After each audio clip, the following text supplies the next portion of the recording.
So you started at what time in the morning? 7, I believe. Approximately 7 in the morning. Yeah. What time do you think you remember going home?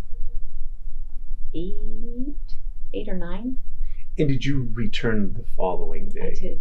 At 7 in the morning? I think so. And so you plug back in. It's now December 3rd. What was your role at that time? What do you remember? What position? I was on a phone position. You were on the phone position. Yeah. And do you remember a particular call the following that morning or anything like that? One of the very first calls I got was an animal control call, which is probably as extreme and opposite as you can get from something like the IRC shooting.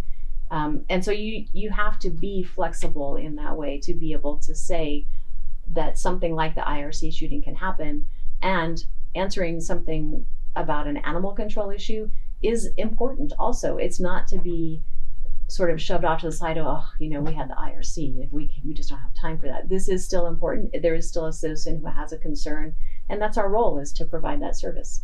It can't be discounted. That's difficult in this industry, isn't it? It is. Yeah, it is very difficult. But I think it goes back to your training questions, in that you have to be prepared to face those extremes and to know how you're going to respond to them. Is there a particular word or words you would describe a specific trait that a dispatcher absolutely has to have? Flexibility is the first one that comes to mind, and preparedness is pretty quickly thereafter. Do you think before a dispatcher plugs in day one that we as an industry are providing that support prior to a brand new dispatcher coming on? Gosh, it's been forever since I went to any kind of an academy. So I'm not sure what exactly is taught these days at academies. Mm-hmm.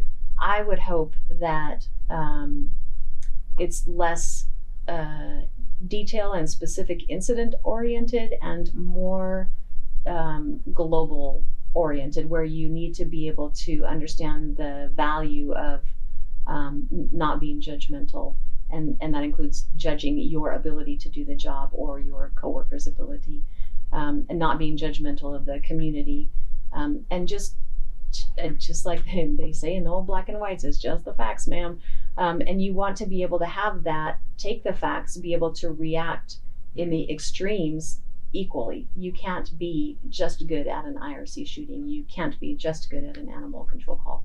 You have to be taught, be flexible, be patient, be prepared to be able to do both of those things. Yeah, you're very open-minded when you said, I don't know what's being taught in the academy. It's been so long. And that is very well taken on my side. I understand that. But as a supervisor or manager level, are you kind of, I know it might be a little off track, but I like that flexibility. I really like that. Are there things that, again, off the top of your head without thinking, are there opportunities missed or opportunities that we're taking to create that flexibility and I guess ability to manage various situations from call to call? I think that there are opportunities missed, and I think some forward-thinking agencies do take advantage of the opportunities. It's the opportunities to me that are missed are settling into the this is how we've always done it mindset, and not being available sort of emotionally to step aside from that and think, that really does work for us right now. Maybe we can do things better doing it this way, or let's look at being open to doing it another way. It doesn't mean you have to do it, but just look at it and see what it looks like. Sit in it for a while. You spoke about the emotional side. After end of watch, December 2nd, and prior to start of watch, December 3rd, did you have a chance to, for lack of a better term, brain dump, or were you able? What did you do, Can I ask what you did, or do you remember when you did? Yeah, I went to bed. I honestly, I didn't dwell on it. I think that I knew in advance that there was going to be a time where I would have to sit down and think about the details that happened that day, how I could have done it better, how we as a team could have done it better, or as a department could have done it better. And that day was not the same day as the shooting. That day, I just needed to go home and not have an agenda for myself. Just let it go, whatever it was. And for me, I like to sleep a lot. So I went home, I had a snack, and I went to bed. Got up and did it again. So, but you know that about yourself. Yeah, and that's important. That's part of your own wellness. Yeah. Yeah, and that in and of itself. I think wellness is a topic that is fancy, I guess, to talk about within dispatch communities, but it's not often practiced, not in a real sense, in a daily. Be consistent about being good to yourself, and be consistent about having healthy off-duty activities. Don't go out drinking with your buddies every night after work. And wall parties are cool when you're in the first 2 years of service there, but that's just move on and be mature and know that you have to take care of yourself. I have a couple questions. Yes, ma'am. Text to 911 was a couple months. It was October, and IRC was in December. Yep. At any point, did you have any concern that this will be another way you're going to receive 911 calls? It was not a concern. For some reason, I think we had it going that day. We did have it going that day.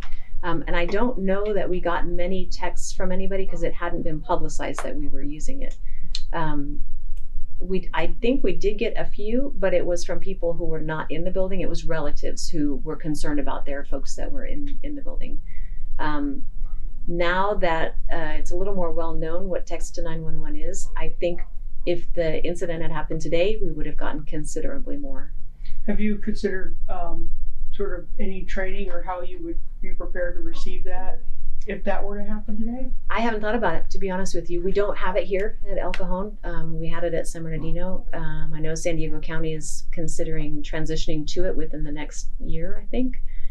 So that's definitely a discussion point that should be had. My next question is, I'm assuming I've never been to San Bernardino PD Com. Really? I'm assuming there's TVs. There's one. It's small. Did you actually see the event unfolding live on TV? Yes, that was a very strange element of the whole thing. Is we did, and I know it's strange in that it's multifaceted. Like people heard it as it was unfolding in the public, which is kind of a new phenomenon in law enforcement. And then we saw the news broadcasts on the TV at the same time, and so. Because there are times, sometimes out of necessity, that we're not given information from the guys in the field about certain things that are going on. It was a little unusual to see it coming over the TV when they were overhead and can see it, or were getting reports from the ground that were being relayed or whatever. It was a strange element, not necessarily distracting per se. The end of the day was broadcast on the TV, so I've never been able to see a resolution like that on television at the same time as it going on. How did you make it feel while you were in the middle of it, though? When you said it was strange, what does that mean? Well, it was a little disconcerting that if things were to go south, that I would be watching that. And there was a very, very brief moment where I thought, maybe I should turn this off. As the supervisor, you think about what it's doing to the folks in the room. But I decided it was better to have it on. But that really could have gone either way.